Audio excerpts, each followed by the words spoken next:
paper that you're supposed to complete. Have you started? Yes. Okay. It's due Wednesday, right? Thursday? Thursday. Oh, Thursday. I said Thursday. Okay. Can I ask you Wait, something this about coming that? Thursday? So I just happened to have got my blood lab work done last week. Yeah. Can I use those range values? Sure. That's fine. And that's okay? Okay. All right. Hello. Okay, everybody, let's get started. So we're going to talk about blood today, different blood types, leukocytes. I think we mentioned some of that with last week, or the week before last, before we went on spring break. We're going to start with explaining blood typing. And when we talk about blood typing, we usually only refer to red blood cell types. We don't refer to white blood cell types, but there are plenty of different types of white blood cells. Going from people to people to people, like we have different types of red blood cells. We are very interested in typing that whenever we are trying to find donors for like bone marrow or for organs and whatnot. So that's not the topic of conversation tonight. So, and then after I explain everything, I'm gonna get you to play with fake blood and fake everything and see if it works. Sometimes it does, sometimes it does not, but I like to get a feel for it. Okay, so here is my story. How does a cell know, especially a white blood cell, knows that the cell that is encountering belongs to that same body or does not? Well, it's a little bit like Ukraine and Russia. How do they know who they speak the same language and look alike? How do they know who to shoot at? Right? How do they know? How do they know? Different flags, right? I mean, they have the same equipment, they have the same almost uniform, everything's the same, but they have two different flags. Well, it's the same thing for your cells. They look exactly the same as Joe Blow cells next door, but they have different flags in the cell membranes. And this flag that really tells you if it belongs to the body or not are glycoprotein embedded into the cell membrane. And this glycoprotein is sugar, protein, and protein with sugar. And they are the markers for your specific person. All right? Not two people on the planet have exactly the same glycoprotein unless you have identical twins. But if you are not identical, if they are fraternal, then they would not have the same glycoproteins exactly. Okay? Got that? All right. Now, all of the cells do have glycoproteins, and your red blood cells do too. We call this glycoprotein antigens. That's what they are called. Now, usually, whenever we refer to the antigen, we are looking at something foreign to you. You get some antigen goes inside your body, and you will make an antibody to attack that antigen, right? But you have antigens that are unique to you, and you are not going to make antibodies to that because that would be you killing yourself. That'd be an autoimmune disease, which can happen, and that sucks. Okay, so now we're going to look at that blood type right here, and that blood type right here, and that blood type right there, and that blood type right here. Okay, so four different blood types. Now, I am not talking about blood type plus or negative. I'm not talking about that yet. We're going to talk about it in a minute. Okay, if you look at that right here, on the left is my red blood cells, and that red blood cell has nothing in its cell membrane. It's a naked cell membrane, and therefore we say that it's type, it's blood type O. Okay? I'm not telling you about O positive or negative. We'll talk about that later. Okay, so if I'm blood type O, which by the way I am, I'm O positive. It means that my white blood cells never, never, never should I have ever, never I have ever encountered a blood type that is A or B, because I'm only making O blood.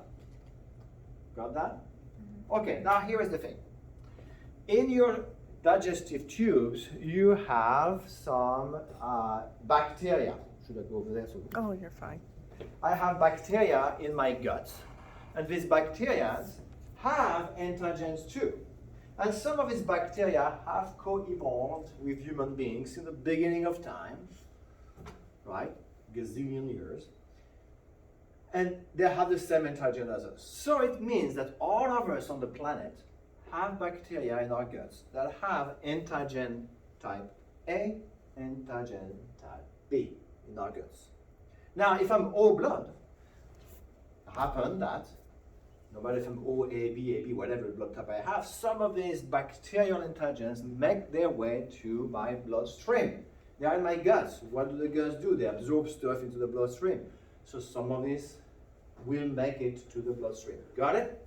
So I don't care who you have been exposed to the antigen type A and antigen type B early on during your life. Okay?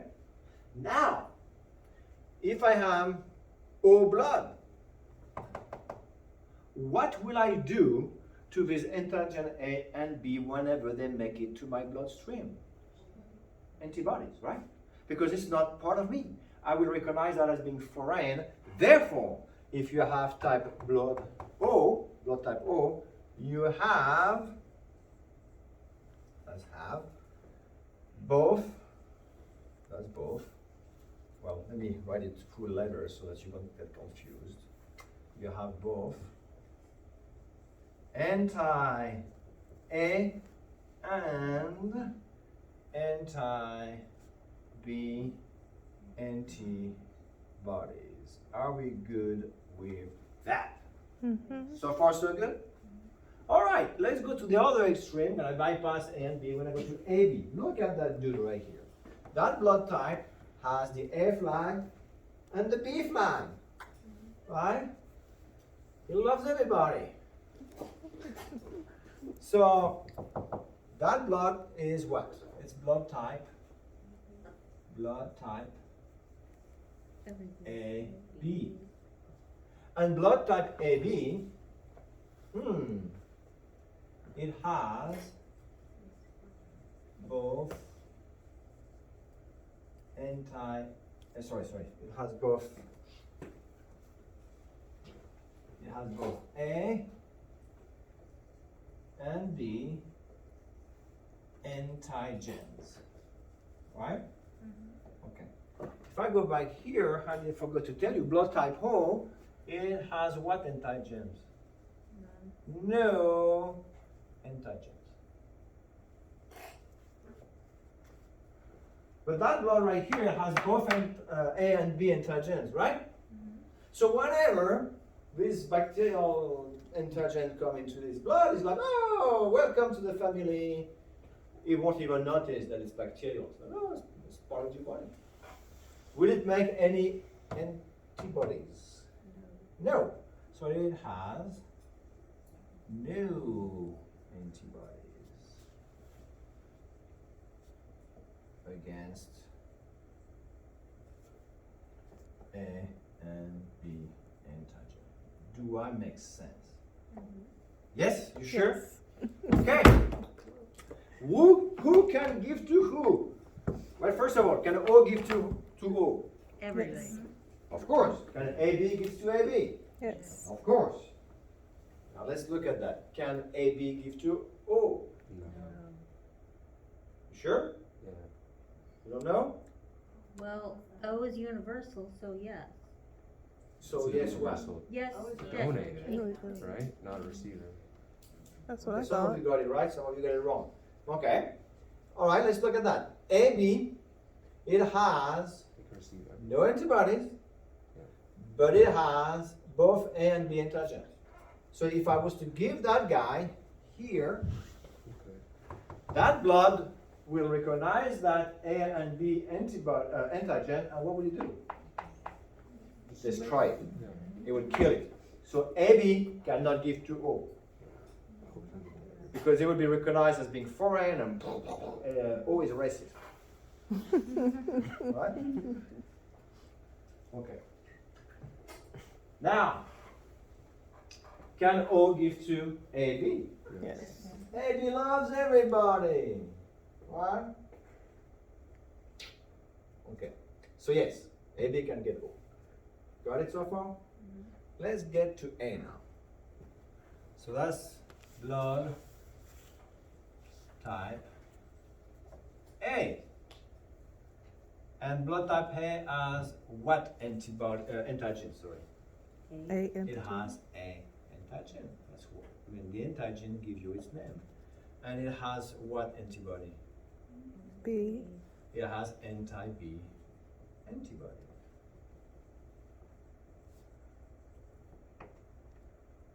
Which type blood is that? Hmm? Blood type B. Blood type B. And it has what antigen?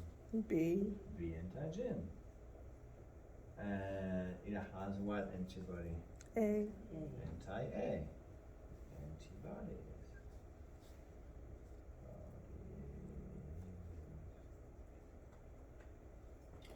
Can A give to AB? Yes. AB loves everybody. See, when A gets to here, AB is like, don't have any antigen. We love everybody. Come on, come on, come on. I mean, I have all the antigens, no antibody. Can B give to AB? For the same reason, yes. How about AB giving to B? No. No, it cannot. Because when you give that guy here to B, yeah, sure, B and B, they love each other, but It's A? mixed. that guy doesn't like A, right? So that's how it works. Piece of cake, is it not? Yes. It is pretty easy, right? Okay.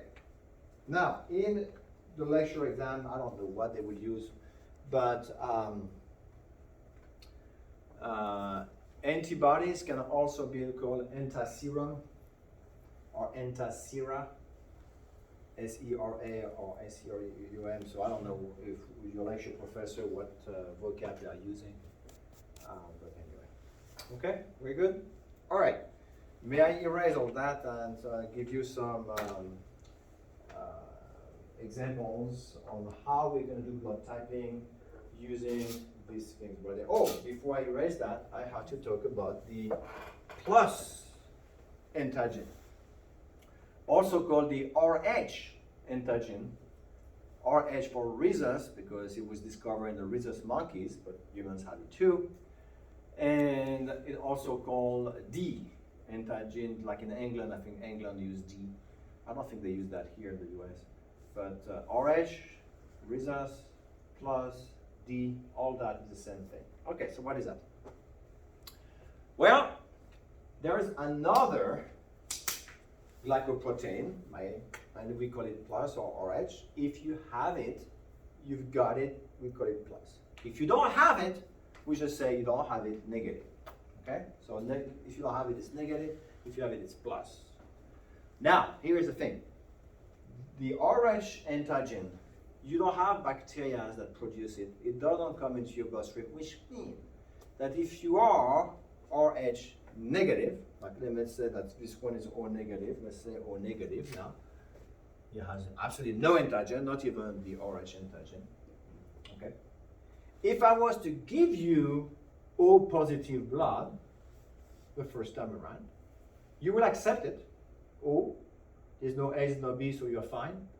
And the plus, oh, I have never seen that, so oh, I don't like it, and I'm going to start building some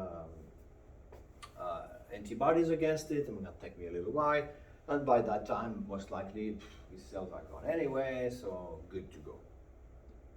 However, if I was to receive O positive blood 6 months from now, I will immediately attack it because now I have antibodies against it.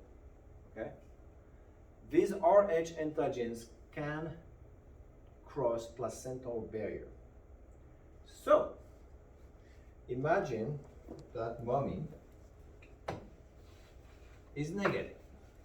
Not because she's a woman, it's her blood type. Uncle saying, oh my God, the teacher is, what's the word?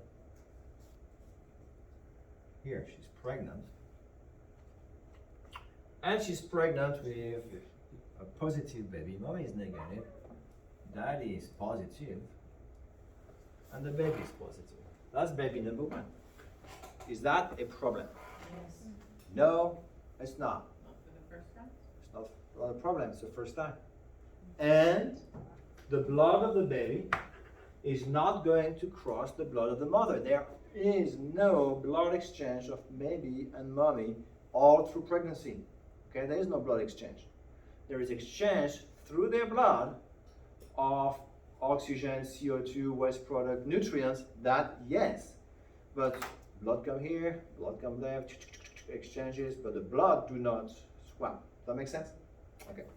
So through the placenta we do these exchanges, but the blood don't mix, and therefore mommy is never exposed to the positive antigen, so mommy is not making antibodies that will kill the baby.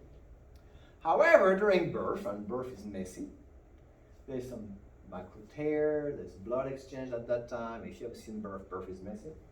And at that time, some of the blood of the baby will mix with the blood of the mother. And what is mommy making? Antibodies. But does the baby care? No, because he's born. He's no longer exposed to mommy's antibodies. Here we come with baby number 2. And now what? Now mommy has a problem because, well, so the baby. Every baby that she will have from now on that is positive results is going to be killed. So what does mommy has to do? Right? She has to ask the milkman if it's negative, then yes, it's fine. Otherwise, well, we are in trouble. But we have a treatment that will stop her from making these antibodies for Rogan that can be used. That's why we test the blood of the mother whenever she's pregnant. We test for what type she has. And yes? But I thought the blood never crosses. Yes, the blood never crosses, but the antibody, the anti-RH antibody does cross. The anti-RH antibody cross the placenta. Thank God the others do not, A and B. Otherwise, you couldn't. The mother could only give birth to baby that she's compatible with. Make sense? Okay. So the blood do not cross. You're correct, but the antibodies will cross to the placenta. Are we good? Okay. All right. All right. Exciting.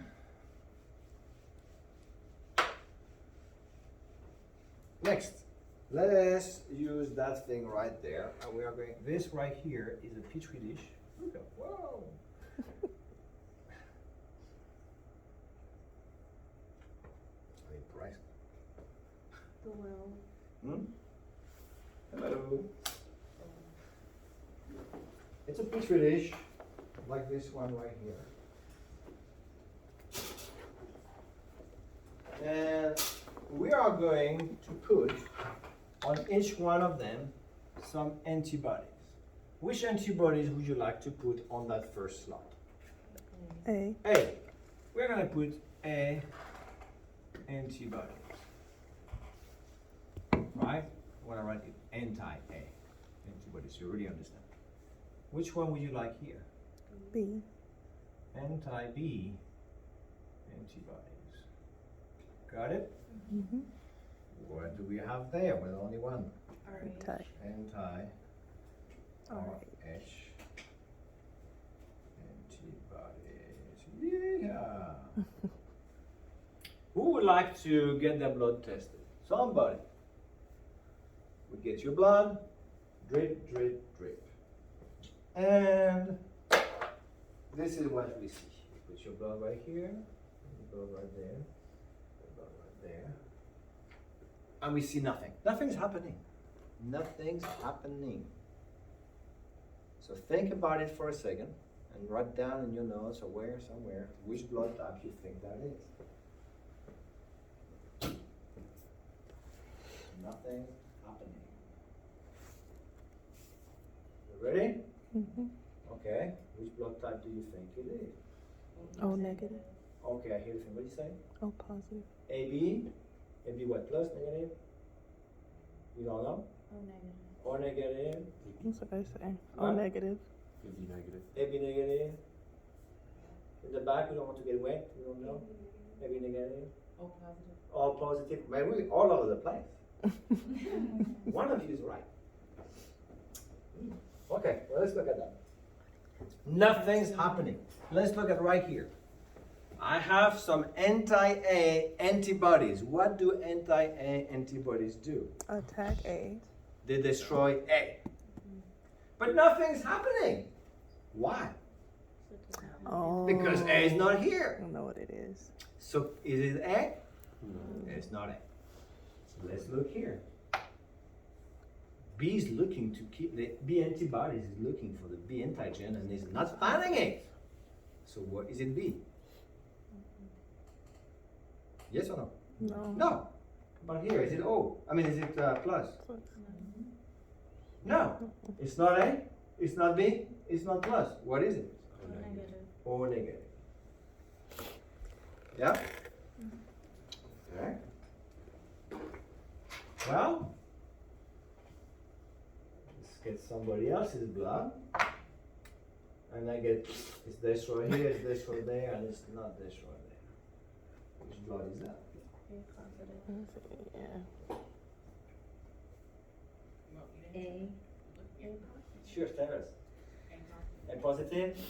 Am I here? A positive. A positive? Or is everybody in agreement, or somebody's lost? And if you don't know, give me a sign or something. You good? You sure? You good? All right, yeah, it is A positive. Why?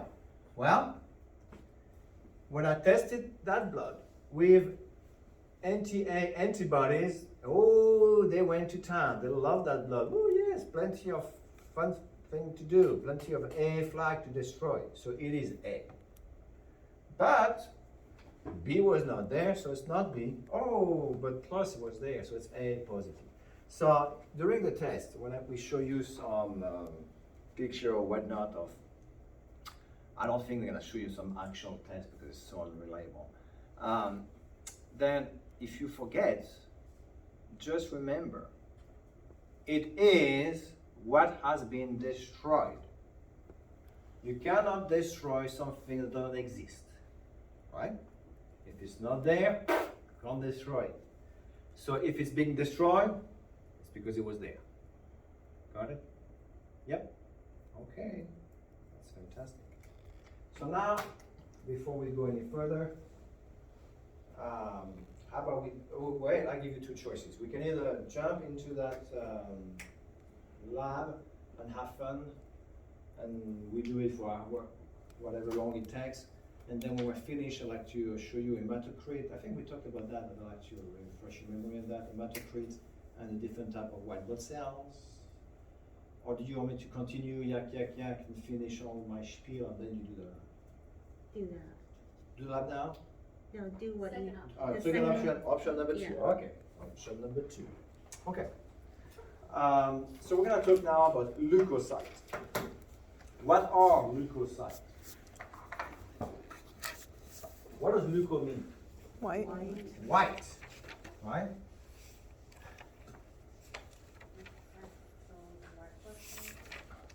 White blood cells. Leukocytes means white blood cells. All leukocytes are white blood cells, but okay, all leukocytes are white blood cells. Right?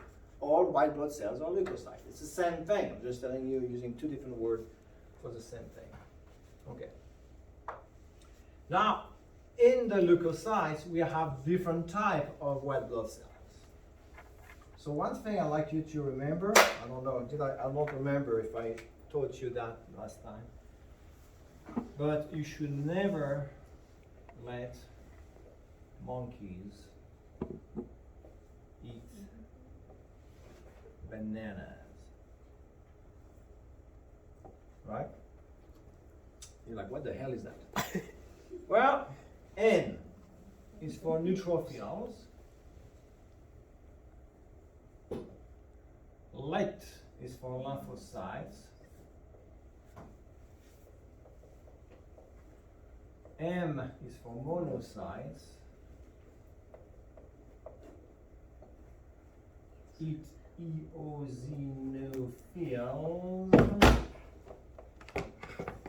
And banana is for basophils. Okay, so these are the different type of white blood cells. Now, that mnemonic here tells you the order that you will find these white blood cells by most numerous to least numerous. The one you see the most of when you do a blood smear to the one that you're very lucky if you see one of these. Okay? Are we good? Mm-hmm. Okay, so all of these guys are leukocytes. White blood cells. So now be careful, do not confuse the word leukocyte with the word lymphocyte. Every lymphocyte is a leukocyte, but not every leukocyte is a lymphocyte. Should I repeat that? Or we're good? Every lymphocyte is a leukocyte. But not every leukocyte is a lymphocyte. Some are neutrophils, some are monocytes, some are eosinophils, some are basophils. Yep? Yes. So don't confuse the term lymphocyte and leukocyte, because students sometimes do that mistake. We good? Okay. All right, so that's that. Now, we need to identify leukocytes. And I have a little spiel right here, a little video that I like to for you guys to watch. And then I will show you some other sources. And then we're gonna talk about the different type of immunocytes. In this video, I'm going to tell you about some of the basics of white blood cells. First, I'm going to tell you the names and function of the different types of white blood cells. Then I'm going to point out some of the key characteristics of each cell that will help you differentiate them under the microscope. And then I'm going to point out some of the most commonly made mistakes and how you can avoid them. So there are two main classes of white blood cells. The first class are the granulocytes. They're named granulocytes because they have little granules inside their cells. The first type of granulocyte is the neutrophil, which phagocytizes bacteria. Then there's the eosinophil, which kills parasitic worms. And lastly, there are basophils, which release histamine and other inflammatory chemicals.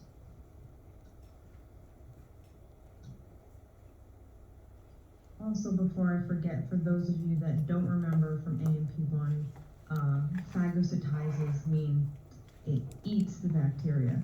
So it literally hunts it down, surrounds it, takes it in, and digests it. I will post a link in the description of a video of that happening because it's really cool. The second main class of white blood cells are the agranulocytes. So they are white blood cells that do not have granules inside them. So we have lymphocytes, which are called lymphocytes because they're found in your lymphoid tissues, like lymph nodes, your spleen, and some types of lymphocytes produce antibodies, and other types of lymphocytes attack bacteria directly. That's something you'll learn in greater detail when you reach the immune chapter. You also have monocytes, which... I'm pausing here for a second. I think I told you that before, but let's see if you remember. Maybe I didn't tell you. We have two big families of lymphocytes. What are they? T lymphocyte and B lymphocyte, right? And then after that, you have plenty of subspecies in the T's and the B's. Okay. Now, which one of these B's and T's make antibodies? B makes antibodies, and therefore we say it's humoral immunity. H-U-M-O-R-A-L. Humoral immunity is anything that is in relations to creating something you dump into a fluid, mainly plasma, interstitial fluid, whatever. Humor means water back in old French. So, humoral immunity would be B lymphocytes dumping antibodies into the fluids. And then you have cellular immunity, and that would be T lymphocytes. So this one is B lymphocytes,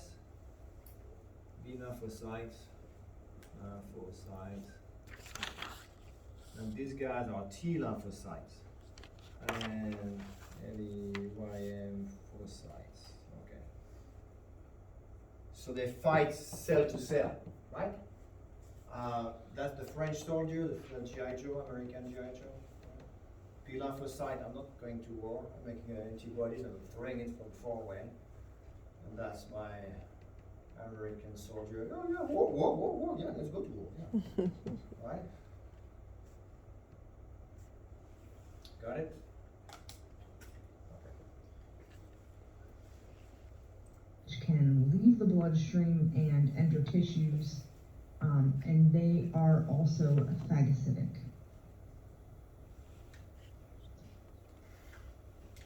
So how do we tell these apart? First, you have to ask yourself, is it a granulocyte? Do you see those little tiny BBs inside the cell? If the answer is yes, the next thing you need to do is look at the color. So the neutrophils will usually be paler than the red blood cells around it. The eosinophil will be more red, and the basophil is very dark purple. Okay, so first thing, we have, look at that, neutrophil, eosinophil, basophil, and these are granulocytes. So I have a horse, and his name is Phil, and he loves to eat grain. I know it's stupid, but it works. So if it's finishing Phil, my horse Phil, he loves grain, to eat grain. So granulocytes. So all of the granulocytes, they finish in Phil. Okay? And the next one would be, there is no grain inside. Right? If we finish inside, there's no grain. Stupid mnemonics, but it works for me. Right? Okay. The basophil, it's just a big mess of purple with a bunch of dots. It looks like a painting from one of these, what do you call these guys? In the 18th century, when they were painting with dots. No? Yes, you know that. We will come back to that. Anyway, only dots, that's all you see. You cannot see the nucleus. Eosinophil, that nucleus is divided, that's part of the nucleus, another part of the nucleus, and it has kind of a connection. It's hard to see on that one. It looks like dumbbells. The neutrophil is a multi-lobed nucleus. That's the nucleus. All of this is the nucleus, and it's like one big lobe, and another lobe, and another lobe. So if you see a bunch of lobes, it is neutrophil. If you just see like two lobes, it looks like a dumbbell, eosinophil. And if it's just a bunch of dots, impressionist, right? The impressionist enters. No? Anyone? No? Okay. That's what it looks like for basophil. So that's the main way to tell them apart. But sometimes if the slides are very faded from being under the light for too long, maybe you'll have a hard time deciding if it's red or not. In that case, you want to look at the nucleus. If you look in the neutrophil, you see there's 3 irregularly shaped kind of balls in there that are the nucleus. Neutrophils usually have kind of crazy nuclei, whereas in the eosinophil, you're seeing 2 kind of round, evenly round nuclei. And sometimes you can see that the 2 round nuclei will be connected by a little strand in between them, so it looks like an old telephone. That's how you can tell it's an eosinophil. And the basophil, you can tell because you can't even see a nucleus, it's so dark.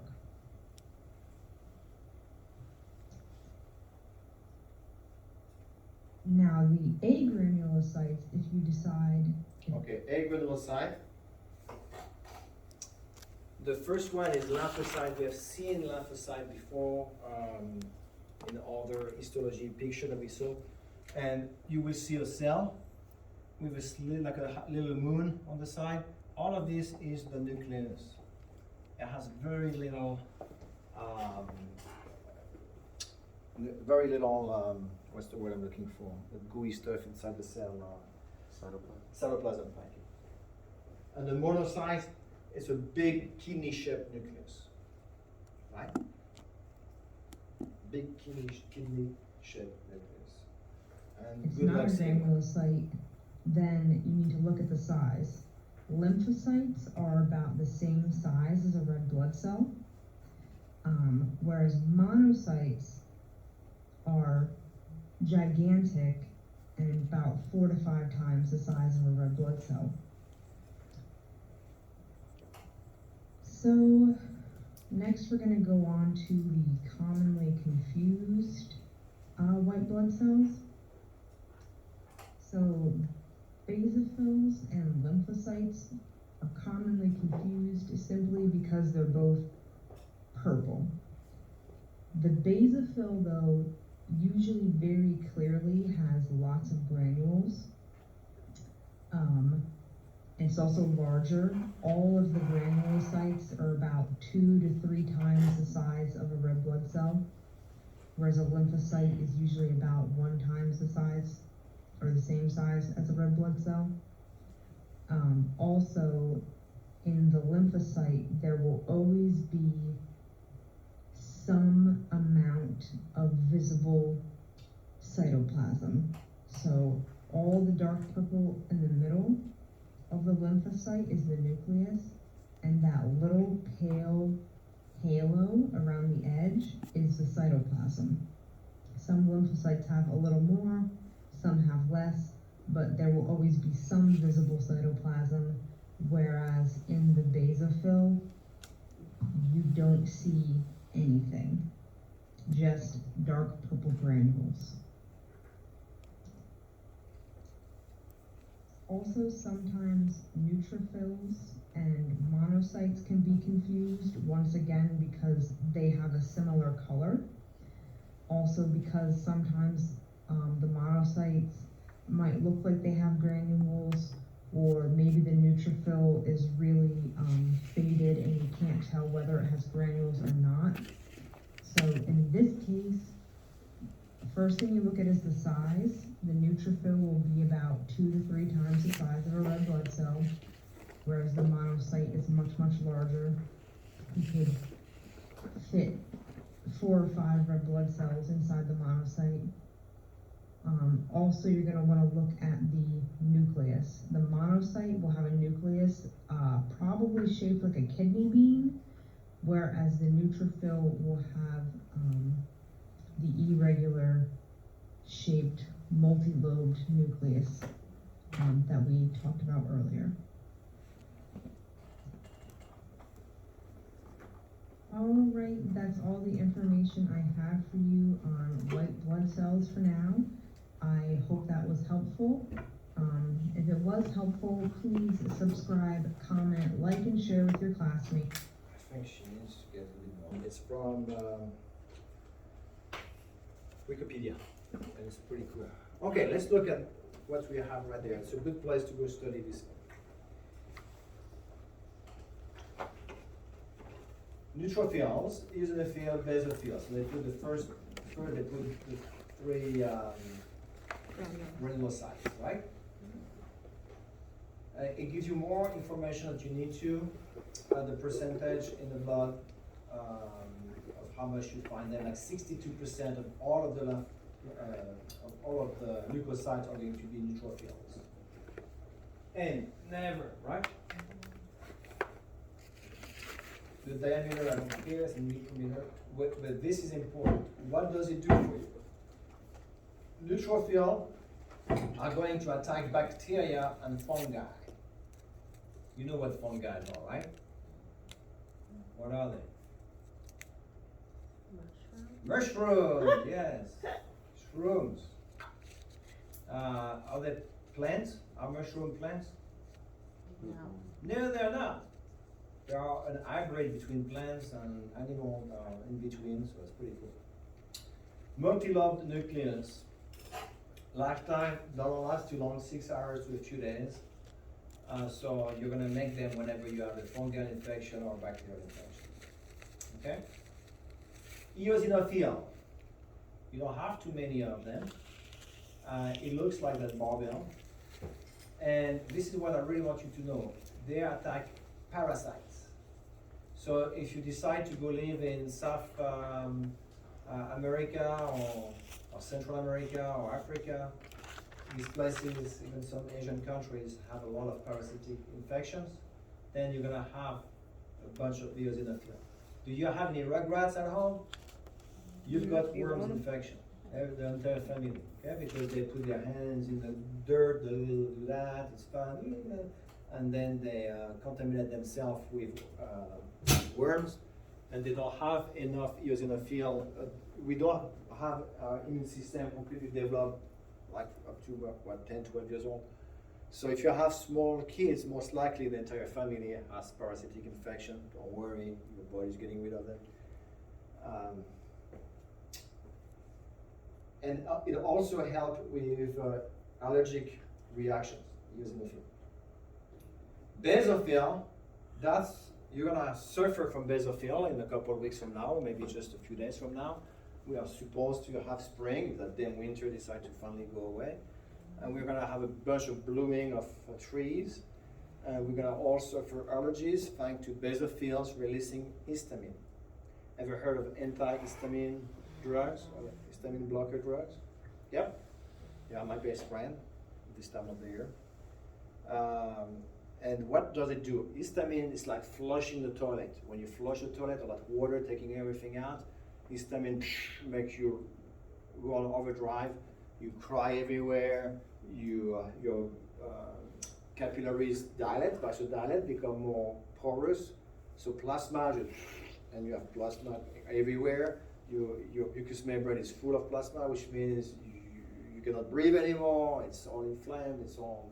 Does that make sense?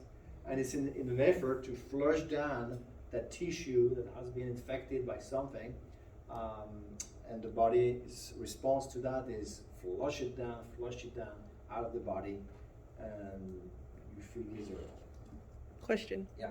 So does that mean people who don't really deal with or have allergies release less histamine? Yeah. It means that you're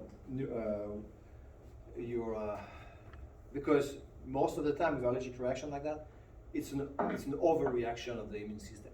So you are not being attacked, it's fine, because it's only hapten, H-A-P-T-E-N, hapten that goes into your body, not antigens. Hapten are part of antigens, and they are not causing anything, they should not cause anything. But if the body responds to it, it will respond with this basophil to flush them out, so it's an overreaction. So it doesn't mean if you don't have allergic reaction that you don't have basophils, it doesn't mean that. It means that your basophils are staying put because they are not being activated because your body is not crazy. But if you live in Dallas long enough, you will start developing allergies. and then you are going to release a bunch of histamines. Yeah. So one thing that you can do to prepare for that is wash your hands a lot, and wash your face a lot, and wash your sinuses a lot. So once or twice a day, rinse your sinus completely, because this way you clean up your body from these hapten that will cause you to have that reaction, and it actually helps a lot. Okay, but we don't see them at 0.4%. Good luck seeing basophils. That's a least amount, right? Basophil 0.4%, so on your smear, good luck seeing some. Now we have the lymphocyte, and we have B cell and T cells, lymphocyte, and they will attack mainly viruses, some bacteria, and finally we've got the monocytes. And the monocytes, I want you to picture the big fat monocyte at the big fat guy at the all-you-can-eat buffet. He's gonna eat everything, right? Yeah, that's Fluffy. You know Fluffy? Mhm. He's so funny. Bacteria, sure. Viruses, sure. Dead cells, sure. Crab, sure. Cancer cells, sure. Give me. Feed me. So that's the monocyte. All right? Are we good? Okay, so I think that's good enough for now. But if you know this right here, what I showed you from that video, all of that right here, I'd be happy as a client.